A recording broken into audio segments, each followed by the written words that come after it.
Although the energy market is being supported by a number of factors, oil quotes have started the day with losses. Traders remain concerned about prospects for global economic growth, and sellers are still setting the tone for oil. Moreover, sell-off may become massive this week. Last week, the ruble lost ground significantly. Therefore, the Russian currency needs a correction.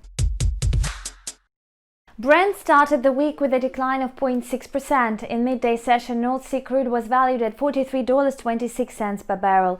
US crude oil lost more than 1% and went below the level of $40 per barrel. At the same time, the weak US dollar acts as a support factor for oil prices. The greenback has tumbled by about 5% against a basket of major currencies over the month. The report from the Energy Information Administration should have raised the interest in buying the currency. The department announced a decrease in oil production to 10 million barrels. Besides, it became known that US active crude oil and natural gas rigs had dropped to their lowest number in 11 years, and this means that oil output in the US is likely to remain at low levels. Global oil prices have long been trading in a narrow range. Now the quotes are about to find a way out. Investors doubt whether the energy market will be able to further recover amid low economic activity caused by a pandemic. The outlook for global economic growth is getting grimmer and grimmer. According to Reuters, the global economy is expected to contract by 4% this year. Earlier economists predicted a decline of 3.7%.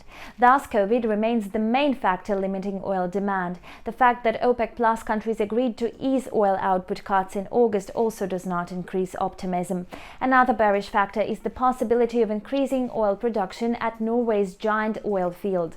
Despite the developing nation currencies and the oil market are extending weakness, the ruble has been able to rebound from the level of 74 against the US dollar. In midday session, the dollar-ruble pair lost 0.6% to 73.96. Market players attribute this to closed risk-free positions and reduced local foreign exchange demand due to the conversion of dividends. These factors will hardly have a lasting impact and keep the ruble from a further decline. The current account balance of the Russian Federation, which has narrowed on a seasonally adjusted basis, a decrease in foreign exchange inflows due to reduced oil exports, supplies as part of the OPEC Plus deal, as well as lower-level interventions the regulator uses, exert some downward pressure on the Russian currency. The dollar-ruble pair is likely to face strong resistance at 75 points. The pair is currently pulling back in order to overcome this obstacle. The breakout will most likely take place at the level of 73 per dollar, which now acts as support. This week, the US labor market is expected to be in the focus of market participants. The employment and hourly wage raise for July could have a significant impact on market sentiment. Commodities and risky assets are coming under pressure from investors' cautious attitude towards risk. The United States, like some other countries, have not been able to cope with a surge in the number of new COVID-19 cases yet. That is all for now. Thank you for watching and stay tuned.